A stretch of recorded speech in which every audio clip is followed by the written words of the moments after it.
Manchester City. Let's talk about it, Jamie. What's your take? I think what this has proven is the best coach in the world for me hasn't got the answers for it, and what that tells you then is this isn't a tactical problem. Really, this is when players in a certain position, the legs go, and no matter who you are as the manager, you can't fix that. And it reminds me a little bit of Liverpool 2 years ago, when Liverpool had Henderson and Fabinho in midfield, and Liverpool that season finished outside the Champions League. They finished 5th. And I think Manchester City have got a real fight on their hands to be in this competition next season. I don't see them finishing in the top 3 in the Premier League above Liverpool, Chelsea or Arsenal. They could finish 4th, but the way they're going, this has to stop very quickly. I mean, 1 win in 10. They've lost, what did you say it was before, 6? Who's their next game against? PSG, right? Yes, that's in this competition, but the next game for Pep Guardiola, he'll just be thinking about the Manchester derby at the weekend. For like that? He's like Micah. Hey, we cool like that. Hey, what's up, man? Hey, you all right? But I think it just reminds me so much of Liverpool. You know, Jurgen Klopp and Pep Guardiola, we've said for the last sort of 5 or 6 years, going head to head, the 2 top maybe managers in world football along with Ancelotti. And Jurgen Klopp couldn't fix that when players' legs had gone in midfield, and he had to wait till the summer to fix it. And I think he'll hopefully try and fix that in January from his point of view, but it may take till the end of the season, and that's why I think they've got a real fight on their hands to be in this competition next season. Potentially no Manchester City in the Champions League next season. You know what that means, Clint? Mike is going to be sad. No. He's not going to be here. Could be an opening. Oh! Might be time to throw your ring in the hat. I don't know. No? Don't fancy the stuff you tell on a weekly basis? I'm like Batman. Put the signal in here, I'll be here. Let's take you out to Turin to get some immediate reaction from over there, because we've got Alessandro Del Piero, we've got Micah Richards. Micah, you were loving the atmosphere. Oh, the atmosphere is incredible. How does it feel now? I feel deflated. We can see with contrasting emotions. Can see with your heart. I'll let you go first. Great I night go for first. you, I mean, great game for Juve. You know, they show what they're doing the best. You know, compact in the defense. You know, don't concede too many spaces, and on the other side, great in counterattack. I mean, Juve scored 2 goals in counterattack, and because they are good, and because, from my perspective, also Man City has a lack of intensity when they have to run back and defend. That's one of the major issues from my point of view about Man City. But Juve, great game, you know, great atmosphere, you know, pushing all the time, so good. Alessandro, can I ask you a question? Yeah. Okay, and then I want you to pass on this question to Micah. Yeah, I can. I'll translate for you. Okay, no problem. So it's Jamie want to go ahead, Jimmy. Okay. Translate straight away. Okay. C'è una crisi con il City adesso, no? Huh? He spoke in Italian. You got to do better than that. Say it again. C'è una crisi con il City adesso, no? Bravo, Jamie. Yes. There is. Bravo. I say that there is a crisis, you know, some problem for City.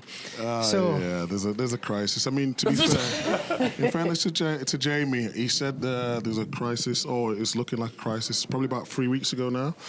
I didn't think there was at the time. I just thought it was going through a little bit of a blip. But now, I mean, it's been proven right. I think we have to address it. It's 1 win in 10 now. That they've not got the answers. They look like they have all the possession. They've not got the cutting edge in front of goal. Go back to the first half with Haaland's chance. A little dink, normally that goes in. But just on the transition, and I've said it all season, it was the same last season, and times they could recover from it. But this season, they just can't recover. I mean, it's weird to see this team in this situation where last 4 years, 4 Premier Leagues, the winner Champions League, normally so confident. They look like their confidence has been shot, and especially watching it live It's like your confidence has been shot, Mikey. You're looking down, your hat's on backwards, your glasses are off. It's like you've given up on life. You know, I've given up. You know what? This is the last time I travel on the road. It was all going so good until this. Well, City need a spark, need something that happened, because when they got punched like tonight, they concede a goal, they start to, moving the ball faster and create opportunities, because they had opportunity to score 1-1, but something is missing. Something is missing. So unless, we're going to ask to someone about that, because it's weird that you have that intensity, but you cannot show it straight away. So that's something missing in these things. Of course, it's new for them, having this number of losses. I mean, they lost 7 games in 3 years, probably. So this is a new situation. So when you are not used to, could be a problem, because you don't know how to react straight away. They need to figure it out how. Big Meeks. You're talking about what Manchester City need. You look so subdued. They maybe need Big Meeks in the mix zone. Liven up. These lads need a lift. You've sat there for years and watched them. They've given you so many nights of joy. Now they need Big Meeks. I want to see you with Jack Grealish and Pep Guardiola in that mix zone, giving them the energy that they need. You got a Manchester derby at the weekend. Jamie, I don't think it's the right timing, Jamie. I mean, there's a time to be happy, there's a time to be sad. At the moment, I'm sad, but you know what?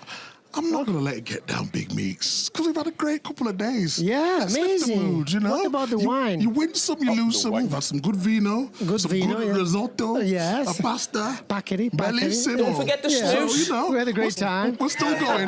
Just the last three hours was the bad. What did you say there, Jamie? Snooze. Don't forget the snooze. You need a bit of snooze. Give him his gear back.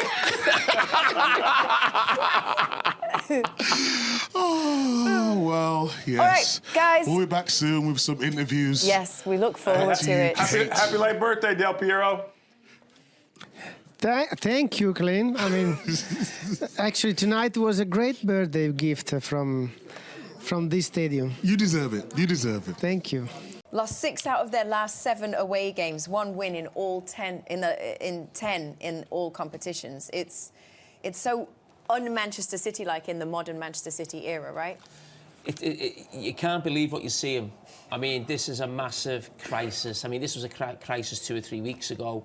I mean, the greatest manager and most successful manager possibly of all time, he's got no answers for it right now. He hasn't. He's tried different things, different systems, maybe players in different positions, and a manager as great as him is really, really struggling and finding it tough. And he's never gone through this before, so he's got no experience of this situation. He's got nothing to fall back on and really look at that, that because he's been so successful in the past. So it's I think it's a real eye opener, and I think there's probably a lot of coaches around the world actually looking at Pep and with a wry smile, not enjoying what he's going through, but just thinking, finally, Pep Guardiola's going through something that we've all been through at some stage in our career.